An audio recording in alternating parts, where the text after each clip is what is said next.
Well, India Today now brings you the biggest exclusive of the year. Prime Minister Narendra Modi has revealed the inside story of demonetization. Speaking to Group Editorial Director Raj Chengappa, Modi claims that black money has now been forced out into the open due to demonetization. And we bring you the 12 most hard-hitting portions from this biggest year-end interview.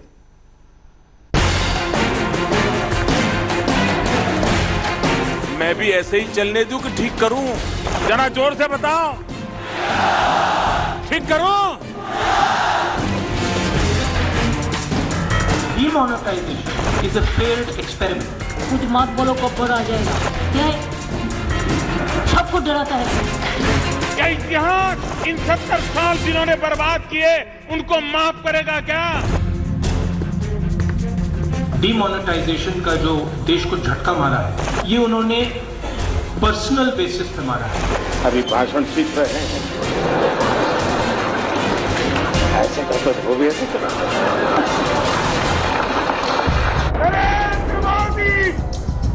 Nothing has occupied the Prime Minister's mind more than his 2016 surgical strike on cash. If 2016 had to be assigned a flavor, it is undoubtedly Namo's demonetization. While Prime Minister Modi has spoken of little else on the election trail since he detonated demonetization, he took the time out to give India Today his first interview since the mega move. Speaking to Group Editorial Director Raj Chengappa, the Prime Minister has provided what is his most detailed, candid and no-holds-barred defence, assessment and projection on a policy bombshell that affects every one of India's 1.2 billion people. While the full interview is in the pages of the new edition of India Today magazine, we round up the 12 most hard-hitting portions. This is Prime Minister Modi, unplugged and unreserved on demonetization. Our interview begins with the Prime Minister's first detailed view on the outcome of demonetization. Black money has all been forced out into the open, whomsoever it may belong to, whether it is corrupt politicians, bureaucrats, businessmen or professionals. Counterfeit notes, which our intelligence agencies had reported to be available in high volumes with our enemies, have been instantly neutralized. Similarly, cash held by terrorists, Maoists and other extremists has also been neutralized. There has been a crippling impact on dangerous and highly damaging illegal activities such as human trafficking and narcotics trade as well. But what about the PM's view on the frequent modifications post-demonetization and the air of uncertainty that has prevailed? Regarding frequent modifications, one must be able to distinguish between Niti and Raniti and not put them in the same basket. The decision of demonetization, which reflects our Niti, is unequivocally clear, unwavering and categorical. Our Raniti, however, needed to be different, aptly summarized by the age-old saying of tu dal dal, main paat paat. We must stay 2 steps ahead of the enemy. When problems are identified, we respond promptly and take necessary steps. Far from indicating poor implementation, this speaks of our agility in responding quickly and keeping up with the evolving situation. I know many will prefer that we issue one guideline and then allow them to walk roughshod over it. Let me assure them that no such thing will happen.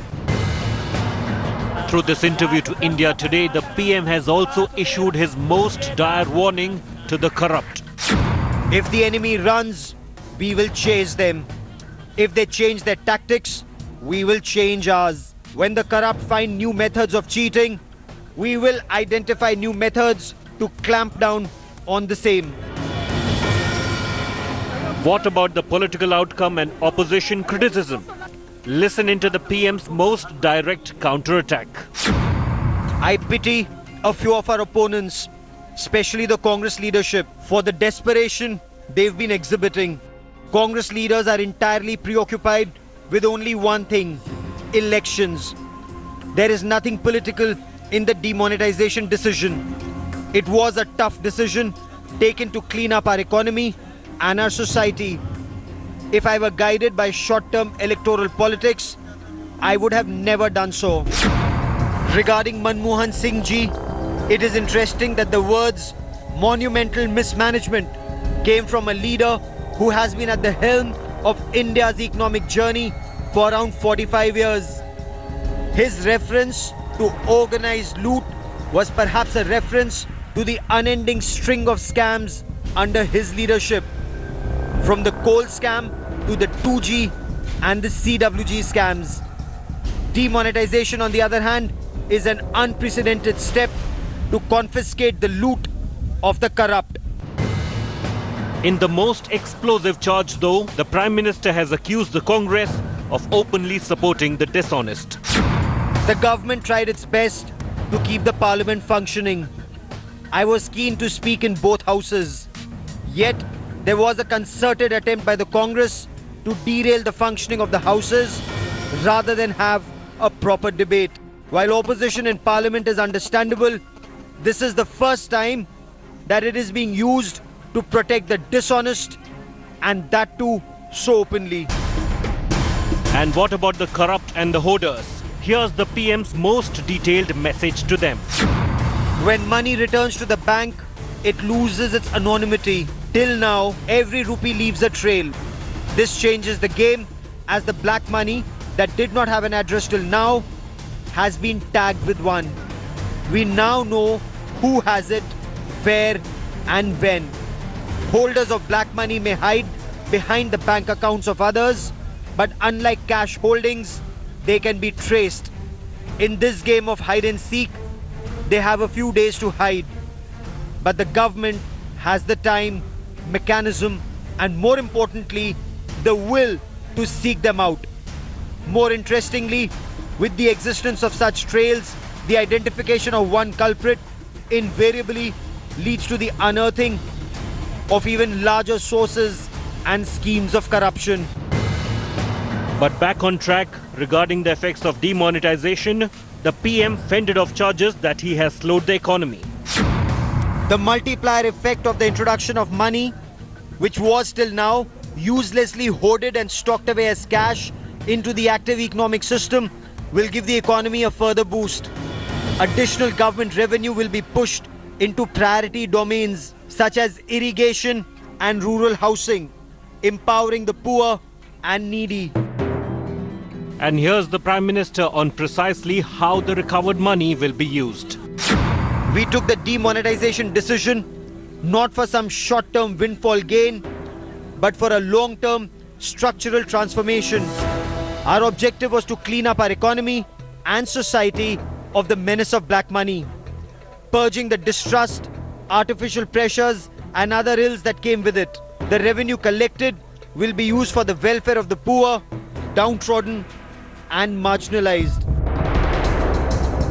But isn't this an affront to the Prime Minister's own promise of maximum governance, minimum government? Here's what he thinks. Earlier, the Income Tax Department used to shoot in the dark.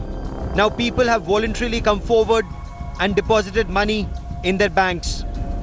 The aim is to ensure that the honest taxpayer is not harassed or inconvenienced, while the dishonest tax evader is efficiently caught and punished. Beyond this, any erring officer or banker will be caught and punished. My government has zero tolerance for corruption. But does the PM truly believe the pace of digital transactions can fill the massive cash gap caused by demonetization? Digital transactions should not be viewed only as a short-term substitute to help through the period of cash shortage. That is not my objective. Digital transactions deliver multiple benefits. They facilitate proper accounting and sizing of the formal economy. They provide greater ease and security in handling of money, especially for small businesses and the ordinary people. They also deliver greater tax compliance, ensuring the dishonest do not escape payment of their dues. Therefore, I see digital payment as a method of cleaning up the economy in the long run. And the final question that has not fully been answered yet: will demonetization root out political corruption? It is imperative that we figure out decisive ways of rooting out black money from politics. I have been regularly appealing for the same. I had asserted before the last parliament session itself that the need of the hour is to comprehensively relook and reform political funding. I have also repeatedly expressed concern about how our current system of multiple elections not only raises political expenditure, thereby hurting the economy, but also results in the nation perpetually remaining in election mode, stalling governance.